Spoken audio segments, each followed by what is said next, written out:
कुछ लोग गाली भी दे रहा है कि जीत के कहां घूम रहे 5-7 दिन से।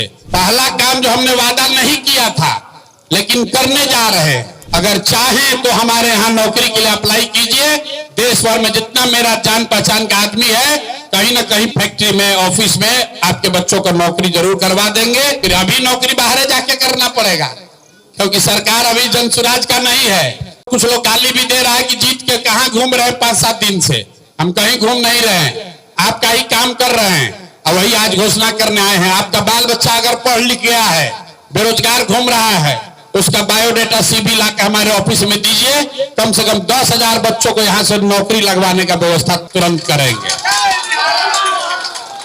आपके बच्चे अगर पढ़ लिख कर बेरोजगार बैठे हैं तो बढ़िया बायोडाटा जो उसने पढ़ाई लिखाई किया है वो बायोडाटा लाकर मेरे ऑफिस में भेजवाइए और हम कोशिश करेंगे। जो हमारे संपर्क के बड़े बड़े लोग हैं, सरकारी नौकरी नहीं मिलेगा लेकिन प्राइवेट नौकरी उसको बढ़िया मिल जाए जीने खाने का, इसका उपाय आपको बताकर जा रहे हैं। बायोडाटा सीवी बनाकर आपके बाल बच्चे अगर बेरोजगार बैठे हैं पढ़ लिख कर तो हमारे कार्यालय में भेजवाइए। पहला काम जो हमने वादा नहीं किया था लेकिन करने जा रहे हैं कि बांकीपुर से पढ़े लिखे बच्चे अगर चाहें तो हमारे यहाँ नौकरी के लिए अप्लाई कीजिए। देश भर में जितना मेरा जान पहचान का आदमी है, कहीं ना कहीं फैक्ट्री में, ऑफिस में आपके बच्चों को नौकरी जरूर करवा देंगे। कोशिश करेंगे कि कम से कम 10,000 परिवार के बच्चों को अगले साल 2 साल में बांकीपुर से नौकरी मिल जाए। नौकरी, पढ़ाई, 1100 रुपया पेंशन और अनाज, ये निश्चित तौर पर 4 चीज हो जाएगा। बाकी चीज जो आप लिखवाए हैं इसके लिए हमको सरकार के साथ मिलकर काम शुरू करने दीजिए कि आपको पानी का समस्या कैसे दूर होगा या कूड़ा कचरा कैसे हटेगा, इस पर हमको आप टाइम दीजिए ताकि सरकार के साथ मिलकर हम काम शुरू करें। बहुत लंबा चौड़ा वादा नहीं करेंगे लेकिन आपको इतना बता के जा रहे हैं कि बिहार के किसी एक विधानसभा क्षेत्र से सबसे ज्यादा अगर कहीं से नौकरी मिलेगी तो वो बांकीपुर के लड़कों को ही मिलेगी। आप लिख कर ले लीजिए। जितना भी हमारे जीवन का संबंध है, कमाई है, जितना लोग हमसे फायदा उठाया है, सबको हमने जाकर 5 दिन में कहा है कि भाई लड़कों को नौकरी का व्यवस्था कराओ, जब सीवी दीजिए ताकि आप लोग जाकर आपके बच्चे नौकरी, अभी नौकरी बाहर जाके करना पड़ेगा क्योंकि सरकार अभी जनसुराज का नहीं है लेकिन बाहर नौकरी मिल जाएगा। जब जनसुराज का व्यवस्था बिहार में बनेगा तो आपके बच्चों को बाहर भी नहीं जाना पड़ेगा, वो नौकरी की व्यवस्था बिहार में की जाएगी। Prashant Kishor in North India and Chandrasekharan Joseph Vijay in South, and everything in between will tell you what is gradually changing in Indian political landscape. Some issues in Indian polity are perennial. Caste arithmetic, dynastic succession and family legacy, polarization on communal lines are some of those issues. Jumping ships has become a trend irrespective of ideologies or parties. For decades, the politics has revolved around these issues. Just randomly pick any politician from the current Lok Sabha and you can very easily associate one of these issues with him or her. However, with the emergence of TVK chief Vijay in Tamil Nadu and Prashant Kishore in Bihar hint at the changing template. It reveals that voters of the country are willing to look beyond the status quo, challenge the established norms and break all rules. Some see hope in their victories while others are reticent in predicting their future. Nonetheless, their victories would have surely ignited hopes among those who wish to break into this close nexus which on paper is obviously open to all. And these two aren't the only emerging forces. We have seen a noticeable rise of Tiger Jairam or Jairam Kumar Mahato in Jharkhand and Annamalai in Tamil Nadu. In an era where leaders are desperately trying to be a part of BJP, Annamalai decided to swim against the tide. He severed ties with the Saffron camp and went on to float his own political movement. In Jharkhand, the emergence of Tiger Jairam's Jharkhand Loktantrik Krantikari Morcha has also drawn widespread attention. But let's dive deeper into the journeys of the recent victors first.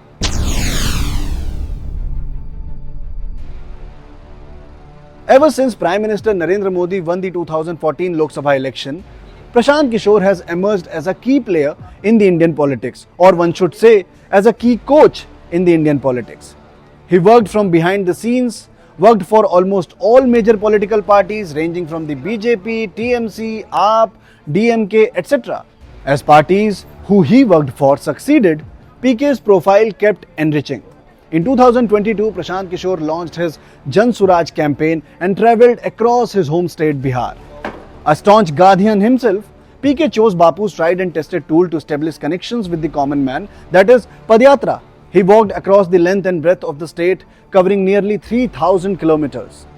In 2024, the party too came into being. Unlike many or unlike most, PK didn't speak of caste arithmetic. He didn't speak of communal polarization. He didn't pitch the one group against another. Rather, he chose to speak on issues that made people uncomfortable. He spoke on education, employment, migration, women's economic empowerment, governance, on electing educated people as your representatives, on holding them accountable, and most importantly, on Bihari pride. He attempted to create awareness of the shambles that their lives were in. He didn't make tall promises, didn't assure of freebies, didn't mention cash doles. He showed honesty. Accordingly, ahead of 2025 assembly elections, he distributed tickets to academicians, lawyers, retired bureaucrats, among others. But all these efforts were simply not enough for a state to break away from its oscillation of choices between RJD-led Mahagathbandhan and Nitish Kumar-led NDA. Prashant Kishore faced a humiliating defeat, drew a blank in the assembly polls, and securing only 3% of the vote share. NDA won the assembly polls with a thumping majority and BJP emerged as a single largest party. Questions were raised on why PK chose not to contest himself. Prashant Kishore went back to doing what he does best, that is, helping people win elections. PK and Vijay came together ahead of Tamil Nadu assembly elections this year. While he doesn't take credit, it was Prashant Kishore who worked silently to turn the frenzy into electoral success for Vijay. Vijay is not a leader. He is not a leader, political leader for me. He is the new hope for Tamil Nadu. And that's why I am here. TVK is not a political party for me. It's a movement of millions of those who want to see a new political order. A new political order in Tamil Nadu. Enough of what you have been seeing in last 30-35 years. It's time for change, and TVK under the leadership of Vijay represents the change, the hope, and that's why I'm here. And then came the Bakipur by-poll. Following the elevation of BJP National President Nitin Nabin to Rajya Sabha, the poll strategist in Prashant Kishore saw hope in a seat which was traditionally a saffron stronghold. BJP once managed to win from this seat despite Lalu, Nitish and Congress coming together. But PK is PK. He was damn right in his calculations, in sensing his chances. He managed to pull off what others could only dream of.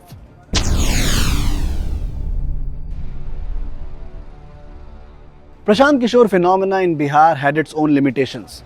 It did challenge the age-old established political system but could not overthrow it. But 2,000 kilometers towards south, a man was ready to script history. In Tamil Nadu, actors turning to politics isn't a new phenomenon. M.G. Ramchandran, Jayalalitha, Kamal Hassan, just to name a few. However, none of them tasted success like Vijay did. The actor turned politician, apart from giving multiple hits and drawing audience crazy, was also involved in social work as well, and hence was already a part of a discourse beyond cinema. When he entered in politics in 2024 and floated his own Tamil Vetri Kadagam, nobody would have believed that TVK will achieve so much so early in its journey. Like Bihar, national parties had little role to play in Tamil Nadu as well. Like Bihar, voters of Tamil Nadu were mostly switching governments between the two fronts, namely DMK and AIADMK. The duopoly in both states was difficult to ignore. And hence the speed with which Vijay managed to overthrow this duopoly was no less than a miracle. Like PK, Vijay too spoke of education, employment, social justice and security, farmers, women, etc. In the 2026 assembly elections, Vijay not only showcased his electoral success. After TVK fell short of forming a majority on its own, Vijay carefully concocted an alliance, snatching Congress from the DMK and other regional parties. This was a message to his critics. He may lack experience, but certainly not political clout.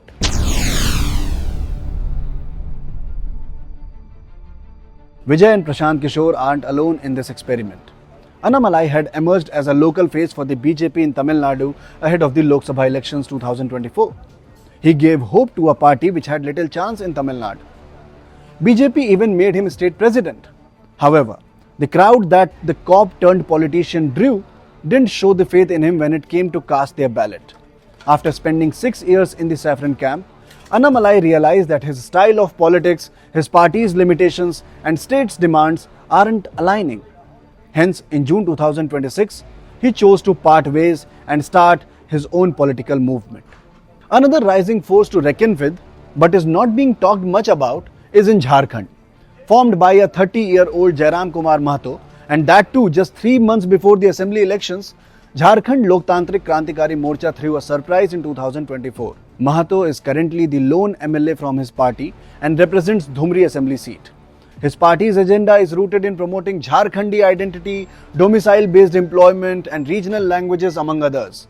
In fact, the first mega protest that Tiger Jairam led was on the language issue. The protest was organized against the inclusion of Bhojpuri, Magahi and Angika languages in state-level examinations. In 2024 Lok Sabha elections, Tiger Jairam, along with his supporters, contested on 8 seats independently. While none could win the elections, Outfit's candidates came third on 6 Lok Sabha seats, taking everybody and especially the seasoned parties of Jharkhand by surprise. Ask yourselves this question: how many political parties with reasonable voter base in India do you know of who is not run by one family? Then ask this: how many of the remaining political forces didn't have the JP movement as their origin? Picture will be clearer. In the current Indian Parliament, there are only around 60 members under the age of 40. This number will come down when you list out MPs without any political legacy. It roughly comes down to around a meager 15. This is an alarming precedent for a country whose 60 to 65% of population falls under the age of 35. And in the light of this data, the emergence of parties like TVK and Jan Suraj are important, not for their supporters or their netas, but for the India of the future. नहीं